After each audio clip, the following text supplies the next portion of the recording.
Hey guys good morning. అందరూ ఎలా ఉన్నారు? ఎలా ఉన్నారో తప్పకుండా కమెంట్స్‌లో చెప్పండి.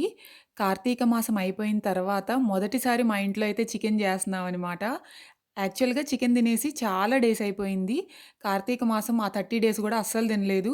సో, ఈరోజైతే మా ఇంట్లో చికెన్ ఎన్ని రోజులు అయిపోయిందో తినేసి. సో, ఆ రెసిపీ కూడా మీ అందరితో షేర్ చేశాను. తప్పకుండా స్కిప్ చేయకుండా చూడండి. నాకు గార్డెనింగ్ అంటే ఎంత ఇష్టమో మీ అందరికీ తెలుసు. యాక్చువల్‌గా చెప్పాలంటే ఇష్టం గాదు, పిచ్చనమాట. మా ఇంటి వెనక చూసారా ఆ కొబ్బరి చెట్లు ఎంత బ్యూటిఫుల్‌గా ఉంటాయో. పొద్దున్నే లెగవగానే అలా ఆ కొబ్బరి చెట్లు, మొక్కలు అన్నీ చూస్తా ఉంటే అసలు ఆ హ్యాపీనెస్సే వేరు. నిన్న నైట్ నిద్రపోయేటప్పటికి చాలా చాలా లేట్ అయిపోయింది. నైట్ నిద్రపోవడం లేట్ అయితే మార్నింగ్ తప్పకుండా లేట్‌గానే లెగుస్తాం గదా! నేను నిద్ర లేచేటప్పటికి మా అమ్మ అయితే గారెలు చేసింది. గారెలు నాకు చాలా చాలా ఫేవరెట్. అండ్ గారెలో గూడా నాకు పెరుగు గారె అంటే చాలా ఇష్టం. మామూలు గారె కంటే గూడా పెరుగు గారైతే నేను ఎక్కువ ఇష్టంగా తింటాను. మా అమ్మ వంటలు సూపరుంటాయి తెలుసా! అసలెంత టేస్టీగా జేస్తదో. ప్రతి ఒక్కరికి గూడా వాళ్ళ అమ్మ చేసే వంటలు ఖచ్చితంగా నచ్చుతాయి. అలానే మా అమ్మ చేసే వంటలు నాకు చాలా చాలా ఇష్టం. ఊరికే చెప్పేయట్లేదండోయ్! చాలా టేస్టీగా జేస్తదనమాట. టేస్ట్ ఎప్పుడు తెలుస్తది మనకి? మంచిగా ఉప్పు, కారం అన్నీ కరెక్ట్ కొలతలతో పడితే అప్పుడుంటదనమాట టేస్ట్. అలా ఏ కూర చేసినా, ఏ పచ్చడి చేసినా గూడా రుచి మామూలుగా ఉండదనమాట. మంచిగా టిఫిన్ చేసేసి ఇలా గార్డెన్‌లోకైతే వచ్చేసాను. జుట్టుకి ఆయిల్ పెట్టేసాను. వారంలో ఖచ్చితంగా 2, 3 సార్లయితే ఆయిల్ పెడతాను. అప్పుడే హెయిర్ అనేది మనకి మంచిగా ఉంటదనమాట. చక్కగా లాంగ్‌గా పెరుగుతది. అలానే బ్లాక్‌గా ఉంటదనమాట. అందుకని ఖచ్చితంగా ఎవరైనా సరే కోకోనట్ ఆయిల్ అనేది ఎప్పుడు హెయిర్‌కైతే అప్లై చేసుకుంటా ఉండాలి. అలానే చామంతి మొక్కలైతే ఇప్పుడు పూలు పూస్తున్నాయనమాట. ఒక 2, 3 డేస్ నుంచి పూలైతే బాగా పూస్తున్నాయి. ఆ మొక్కలు కొనేటప్పుడు 2, 3 రకాల రంగులని జెప్పాడు. కానీ ఇప్పుడు జూస్తే ఏంటంటే కొన్న చామంతి మొక్కలన్నిటికి కూడా ఒకే రకం పువ్వే పూస్తుంది. వైట్ కలర్ పూస్తుందనమాట. సరే ఏదో ఒకట్లే పూలు పూస్తున్నాయి గదా! అని సంతోషపడిపోయాను. ఇప్పుడైతే మా అమ్మ చికెన్ కర్రీ జేసేస్తుంది. ఫస్ట్ వాటర్‌లో చికెన్ వేసేసి, అందులో కొంచెం పసుపు వేసి చక్కగా క్లీన్ జేసేసుకోవాలి. అలా క్లీన్ జేసుకున్న తర్వాత అందులో కారం వేయండి ఫస్ట్. నేను కారం వేసేలోపు ఈలోపు టప్పున కరెంట్ పోయిందనమాట. నా అదృష్టం కొద్దీ మళ్ళీ వచ్చేసిందిలెండి. అండ్ ఇప్పుడైతే పసుపు వేసేస్తున్నాను. అలానే ఉప్పు గూడా వేసేస్తున్నాను. ఫస్ట్ తగినంత వేసుకోండి. ఆ తర్వాత మనకి టేస్ట్‌కి తగ్గట్టు మళ్ళీ లాస్ట్‌లో గూడా మనం వేసుకోవచ్చు. ఇవన్నీ వేసిన తర్వాత ఒక స్పూన్ కర్డ్ గూడా వేశాననమాట. ఉప్పు, పసుపు, అలానే కారం, కర్డ్ ఇవన్నీ వేసి మంచిగా మిక్స్ చేసేసేయాలి. ఇక చెయ్యేసి ఇంకా మొత్తం కలిపి పడేసేయడమే. మంచిగా ఇలా కలిపేసిన తర్వాత కాసేపు అలా పక్కనైతే పెట్టేసుకోవాలనమాట. నేనొక్కదాన్నే ఏ వంట చేయలేనండి. మీకు అంతకుముందు వీడియోస్‌లో గూడా చెప్పాను. మనం ఏ వంట చేసినా సరే పక్కన మా అమ్మ ఉండాల్సిందే. అదింత వెయ్యాలి, ఇదింత వెయ్యాలి అని జెప్తా ఉంటది. మనకి ఓన్‌గా జేసేంత సీనయితే ప్రస్తుతం లేదు. ఈ అల్లం వెల్లుల్లిపాయ అయితే నేనే తొక్కాననమాట. కూర్చుంది జాలే ఇంక వీడియోస్ తీసింది జాలే గానీ, దా వచ్చి ముందు అల్లం వెల్లుల్లిపాయ తొక్కు అనంటే, ఆ చిన్న క్యూట్ దాంట్లో ఇలా అల్లం వెల్లుల్లిపాయ తొక్కాను. సో, ఆ పేస్ట్‌ని ఈ కలిపిన దాంట్లో వేసి, మళ్ళీ ఒకసారి మొత్తం చక్కగా మిక్స్ చేసేసుకోవాలి.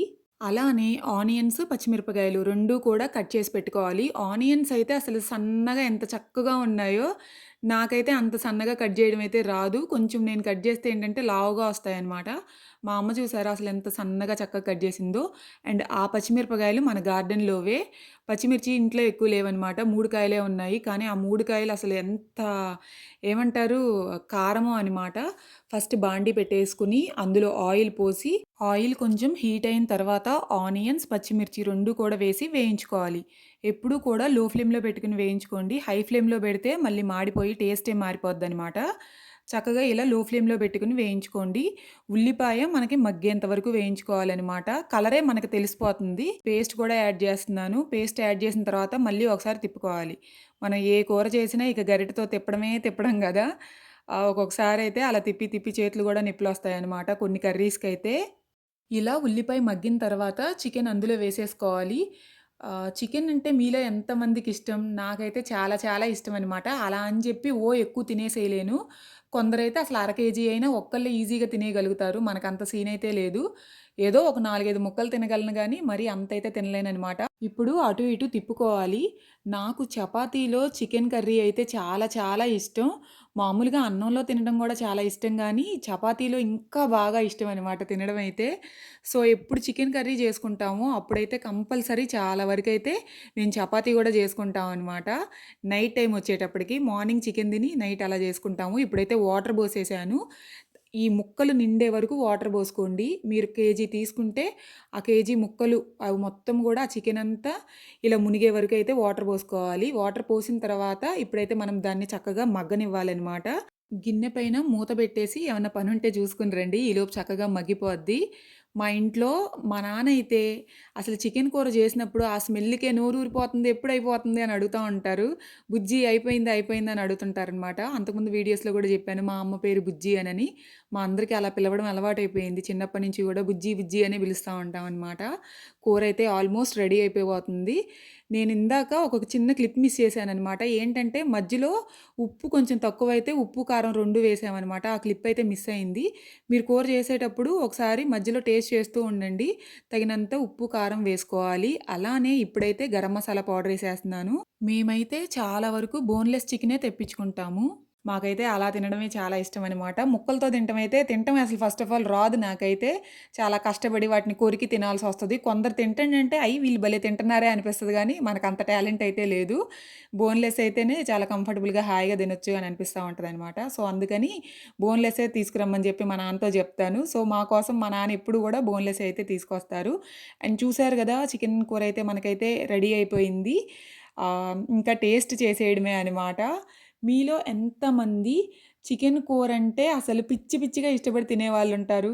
మీలో ఎవరైనా ఒక్కళ్ళే అర కేజీ చికెన్ నిజంగా తినగలరా? తినగలిగితే తప్పకుండా కమెంట్స్‌లో చెప్పండి. అండ్ చూసారు కదా! ఇలా కూర రెడీ అయిపోయింది. అలా ప్లేట్‌లో పెట్టేసుకొని, చక్కగా నిమ్మకాయ పిండుకుని, ఉల్లిపాయలతో ఇలా చికెన్ కూర అయితే లాగించేశాను నేనైతే. చాలా చాలా ఇష్టంగా. నేనైతే ఒక 4, 5 ముక్కలు తినగలను. అంతకు మించి ఎక్కువైతే మన స్టామినా కాదు. 4, 5 ముక్కలు తింటాను. చికెన్ కూర హాయిగా తినేసి, మధ్యాహ్నం ఒక మంచి సినిమా జూశాను. తర్వాత కాసేపు అలా రిలాక్స్ అయ్యాననమాట. 5 అవ్వగానే అమ్మయితే కాఫీ పెట్టిచ్చింది. ఆ తర్వాత గార్డెన్‌లో కాసేపు టైమ్ స్పెండ్ చేశాను. సో, ఈరోజైతే ఇలా గడిచింది. ఈ వీడియో మీ అందరికీ నచ్చింది అని అనుకుంటున్నాను. మళ్ళీ కలుద్దాం నెక్స్ట్ వీడియోలో. అప్పటి వరకు బాయ్.